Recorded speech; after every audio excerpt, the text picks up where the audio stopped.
Bonjour, Najat Vallaud-Belkacem, ministre des Droits des Femmes et porte-parole du gouvernement. Merci d'être l'invité de TV5 Monde. La libération de Florence Cassez, c'est évidemment l'événement. Elle est attendue tout à l'heure à 14h15 à Roissy avec son père, son avocat, au terme d'un calvaire qui aura duré 7 ans d'emprisonnement. François Hollande l'a eu au téléphone hier. Il lui a dit que la France était fière d'elle.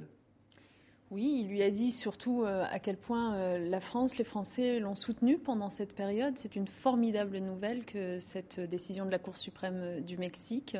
Et aujourd'hui, à 14h15, en effet, elle sera accueillie notamment par 2 ministres, Laurent Fabius et Frédéric Cuvillier. Et nous sommes très très heureux pour elle, très heureux pour sa famille, pour tous ceux qui se sont mobilisés durant ces longues années. Le président de la République souhaitera la recevoir également très prochainement et nous espérons surtout qu'elle pourra reprendre une vie normale. Est-ce qu'elle va être reçue par François Hollande à l'Élysée ? Elle le sera. Quand exactement, je ne suis pas en mesure de vous le dire, mais le président souhaite la recevoir. Ce sera très prochainement. Il y aurait eu une demande de sa part que Nicolas Sarkozy soit à l'arrivée, à l'accueil, pour l'accueillir, et finalement il n'y sera pas. Je l'ignore, je n'ai pas confirmation de cette demande, mais au fond, vous savez, c'est vraiment le cas de Florence Cassez a mobilisé, je crois, de façon non partisane les Français, les responsables politiques. On a tous souffert pour elle, au fond, on a tous voulu que les choses se dénouent comme elles le font enfin, tardivement, au bout de 7 ans. Et en même temps, on sait quel était le contexte diplomatique, la complexité des relations avec le Mexique. Et donc aujourd'hui, je crois qu'il ne faut pas chercher à tirer de leçons politiques de cet événement. Il faut surtout veiller à ce que Florence Cassez puisse, entourée de ses proches, de sa famille, de ses amis, reprendre une vie normale. Oui, il y a tout de même des voix qui s'élèvent, notamment à l'UMP, Philippe Châtel, qui parlait du fait qu'il c'était dommage que François Hollande n'ait pas cité Nicolas Sarkozy. Écoutez, est-ce que quelqu'un connaît le contenu de la discussion téléphonique que François Hollande a eue avec Florence Cassez ? Voilà, moi je l'ignore. Oui, donc... François Hollande, dans son discours public, n'a pas cité Nicolas Sarkozy, qui, d'après l'opposition, a pourtant joué un rôle clé dans sa libération. François Hollande, dans son discours public, s'est d'abord intéressé, j'allais dire, à la principale intéressée, Florence Cassez, à sa famille, à ses soutiens. Et donc, c'est pour elle qu'il a eu les mots qu'il a eus. Voilà, oui. Je crois qu'il n'y a vraiment pas matière à polémique. Et soyons dignes dans une affaire comme celle-là. Oui, Claude Guéant, encore, ce matin, disait qu'à l'Élysée, il y avait des comparaisons de méthodes. On disait que c'était la méthode Hollande qui avait triomphé, que la méthode Sarkozy avait échoué pour faire libérer Florence Cassez. Il dit que c'est de la basse politique politicienne. C'est de la si basse politique politicienne que je me garderai bien de tout commentaire sur ce sujet. Encore une fois, soyons dignes. Pensons à Florence Cassez aujourd'hui. Pensons à sa famille, à ce que ça représente pour elle que de pouvoir l'accueillir à Roissy tout à l'heure à 14h15, de pouvoir reprendre la vie. Pensons à cela. Voilà. Ça n'est pas un sujet politique. Ce n'est pas le triomphe d'une méthode sur une autre. Non, ça n'est pas On sait que Valérie Trierweiler a joué un rôle important d'émissaire auprès de Florence Cassez, par exemple. C'est très bien. C'est très bien. Toutes les interventions sont bienvenues. Mais je crois qu'aujourd'hui, c'est d'abord à la Cour suprême du Mexique que nous devons des remerciements d'avoir pris la décision qu'elle a prise. Car si elle n'avait pas souhaité le faire, je ne crois pas qu'on aurait été en mesure de la forcer à le faire. Najat Vallaud-Belkacem, il y a des informations ce matin, notamment chez nos confrères d'Europe 1, qui disent que le gouvernement aurait décidé d'abandonner finalement la promesse de la taxe de l'impôt à 75%, qui est pourtant une des mesures emblématiques de François Hollande. C'est faux. C'est faux. J'infirme ces allégations. La réalité, c'est que le gouvernement est en train de travailler à arbitrer le taux, l'assiette, les modalités exactes de cette taxe qu'il s'agit de reproposer dans des conditions qui permettent qu'elle ne soit pas à nouveau censurée par le Conseil constitutionnel. Bien sûr, je ne dis pas que c'est facile à faire. Il y a une véritable complexité technique en la matière, mais le principe de base qui est que les plus fortunés d'entre nous dans cette période de crise puissent consentir un sacrifice qui soit proportionnel aussi aux gains qui sont les leurs, plus d'1 million d'euros, eh bien ce principe de base reste, demeure. Nous sommes en train de travailler, en effet, sur les détails, les modalités de cette taxe pour faire en sorte qu'elle ne soit pas censurée par le Conseil constitutionnel et en même temps qu'elle représente une contribution intéressante et encore une fois proportionnelle aux gains des intéressés. Donc c'est une contribution exceptionnelle dans le temps qui a vocation à être transitoire, pas pérenne. C'est une contribution importante, mais qui concerne des revenus qui sont eux aussi importants.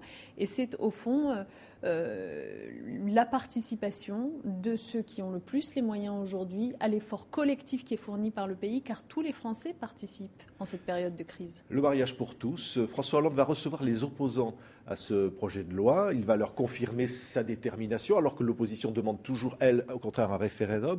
La question de la PMA sera proposée plus tard. Elle reste un objectif pour le gouvernement ?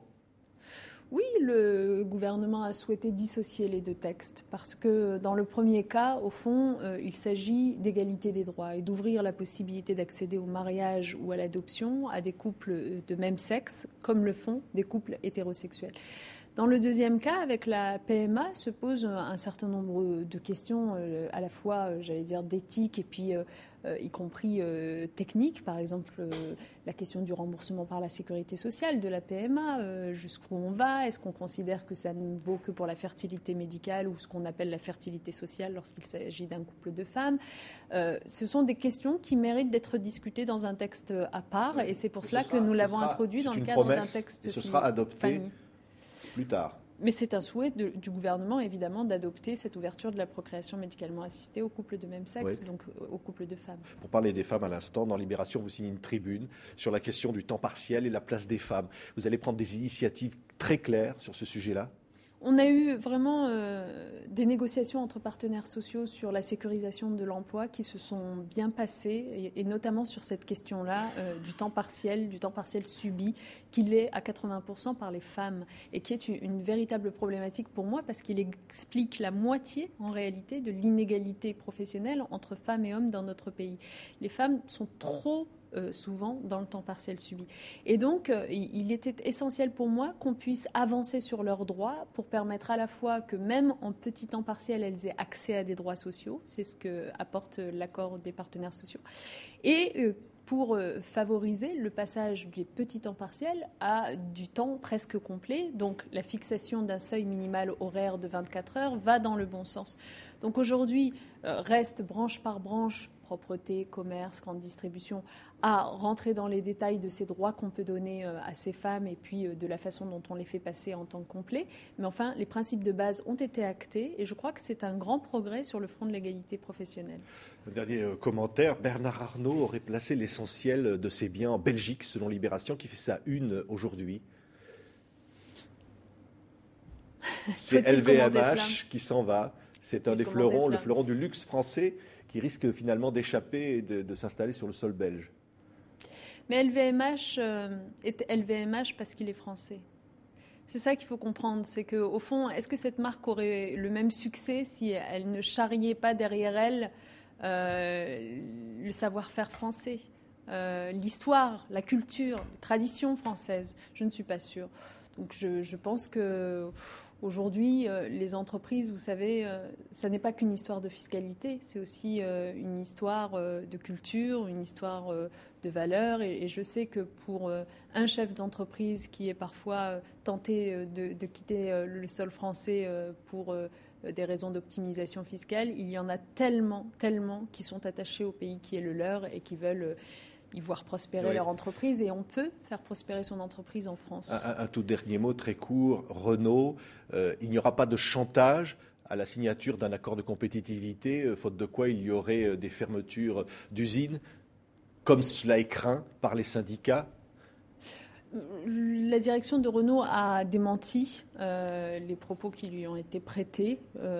Aujourd'hui, ce qu'on peut dire de Renault, c'est que au fond, des négociations sociales ont été entamées de longue date. Je crois qu'ils en sont aujourd'hui à la 7e réunion entre organisations syndicales et direction, ce qui permet à la fois d'anticiper l'avenir et en même temps de fixer des bornes à cette anticipation de l'avenir. Les bornes que le gouvernement a demandé à Renault de fixer, c'est pas de licenciement, c'est pas de fermeture de site, et c'est de faire en sorte que dès que la charge commence à remonter, la charge de travail, elle profite aux ouvriers en France, aux ouvriers français. Renault s'est engagé à respecter ces conditions. Et donc les négociations se passent plutôt dans de bonnes conditions. Nous souhaitons qu'elle garde cet esprit de loyauté et qu'elle puisse permettre, certes, il y aura des départs à la retraite non remplacés, mais qu'il n'y ait pas, en revanche, de licenciement sec. Merci, Najat Vallaud-Belkacem, porte-parole du gouvernement et ministre des Droits des Femmes, d'avoir été l'invité de TV5 Monde. Merci.